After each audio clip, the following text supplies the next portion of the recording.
बिस्मिल्लाहिर्रहमानिर्रहीम। मैं हूं डॉक्टर GM चौधरी और आज चूँकि वफाकी बजट का ऐलान हुआ है तो उसमें देखें कि वैसे तो जो पाकिस्तान की मईशत है उसके तमाम पहलू जो हैं उनका अहाता किया जाता है। बजट में बेसिकली दो किस्म की चीज़ें होती हैं। सबसे पहले तो ये होता है जी कि गवर्नमेंट के अखराजात कितने हैं, फिर उसके बाद ये होता है कि गवर्नमेंट की इनकम क्या है। उसी से फिर पता चल जाता है कि क्या ये खसारे का बजट है या एक्सेस बजट है।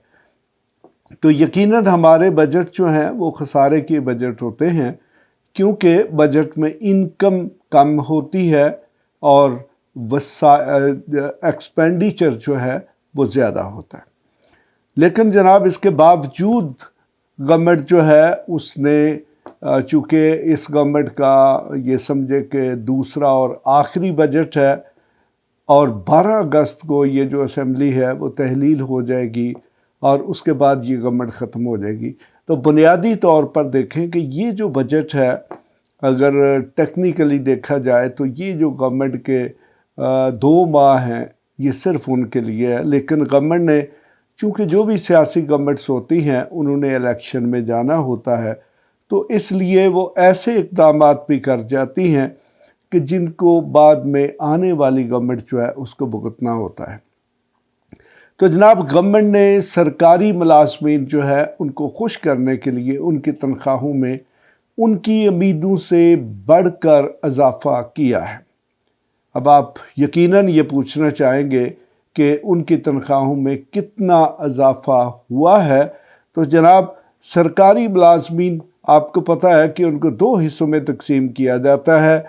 एक तो नॉन गज़टेड मुलाजमीन होते हैं जो ग्रेड 1 से लेकर 16 तक के होते हैं, और ग्रेड 1 से लेकर 16 तक के जो मुलाजमीन हैं उनकी तनख्वाहों में 35% एडाक रिलीफ जो है उसकी सूरत में इजाफ़ा किया गया।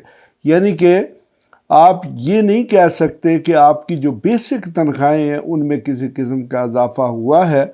बुनियादी तौर पर गवर्नमेंट ने आपको एक अलग से अलाउंस दे दिया है जो कि आपकी जो बेसिक सैलरी है, अभी ये बारह डिटेल तय करी बाद में होगी कि क्या इसको इनिशियल बेसिक पर दिया जाता है या रनिंग बेसिक पर दिया जाता है। तो लेकिन आम तौर पर ये जो इस किस्म के एडॉक रिलीफ होते हैं वो इनिशियल बेसिक पर ही दिए जाते हैं। तो इस तरह ग्रेड 1 to 16 यानी कि BPS 1 to 16 के जो गवर्नमेंट एम्प्लॉइज़ हैं उनके लिए ये एक बहुत बड़ी खुशखबरी है कि उनकी तनख्वाहों में 35% एडॉक रिलीफ की सूरत में इजाफ़ा किया गया है। फ़र्क सिर्फ ये है कि अगर बेसिक पे में इजाफ़ा किया जाए तो फिर यकीनन जो सरकारी मुलाजमीन हैं उनको जितने भी अलाउंसेस मिलते हैं वो उसी पर कैलकुलेट होते हैं। तो इस तरह वो एक अच्छा खासा इजाफ़ा बन जाता है, यानी कि सारे के सारे अलाउंसेस जो हैं वो भी इंक्रीज़ हो जाते हैं। लेकिन चूँकि ये एक एडॉक रिलीफ दिया गया है तो ये एक अलग से रिलीफ है, ये बेसिक सैलरी का हिस्सा नहीं है। और हो सकता है कि कभी आने वाली गवर्नमेंट जो है जब कभी वो स्केल्स को रिवाइज़ करे तो फिर उसे जो है बेसिक सैलरी का हिस्सा बना दे। तो अब जनाब मैं आपको बताता हूँ कि जो गज़टेड ऑफिसर्स यानी कि ग्रेड 17 BPS 17 से लेकर 22 तक के जो अफसरान हैं उनकी तनख्वाहों में कितना इजाफ़ा किया गया है। तो जनाब उनकी तनख्वाहों में 30% एडॉक रिलीफ की सूरत में इजाफ़ा किया गया है। तो यकीनन ये भी जो बेसिक पे है उसका हिस्सा नहीं बनेगा, ये अलग से ही अलाउंस रहेगा। तो इस तरह जनाब जो सरकारी मुलाजमीन है उनकी तनख्वाहों में जो इजाफ़ा है, जो नॉन गज़टेड हैं BPS 1 to 16 उनमें 35% इजाफ़ा किया गया है, और जो गज़टेड यानी कि BPS 17 से 22 तक के हैं उनकी तनख्वाहों में 30% इजाफ़ा किया गया है। यकीनन मौजूदा जो मुल्क के मुआशी सूरत हाल है, जब IMF के साथ भी किसी किस्म का एग्रीमेंट अभी तक नहीं हो सका, तो गवर्नमेंट का ये एक बहुत बड़ा ऐलान है اور دوسرے لفظوں میں آپ یہ کہہ سکتے ہیں کہ انہوں نے جو سرکاری ملازمین ہیں ان کو کافی حد تک خوش کر لیا ہے، اور ہو سکتا ہے کہ اسی خوشی میں سرکاری ملازمین جو ہے وہ حکومت کو ووٹ بھی دے دیں۔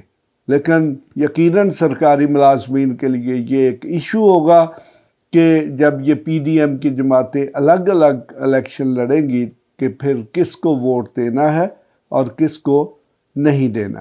تو اس کے ساتھ ہی اجازت۔ ایسی مزید ویڈیوز دیکھنے کے لیے ہمارے چینل کو سبسکرائب کر لیں اور بیل آئیکن کو آن کر لیں تاکہ آپ کو ہر نئی آنے والی ویڈیو کا نوٹیفیکیشن ملتا رہے۔ اگر آپ کا کوئی بھی سوال ہو تو آپ ہمارے دیے گئے واٹس ایپ نمبر پر رابطہ کر سکتے ہیں یا کمنٹس کر کے اپنے سوال پوچھ سکتے ہیں۔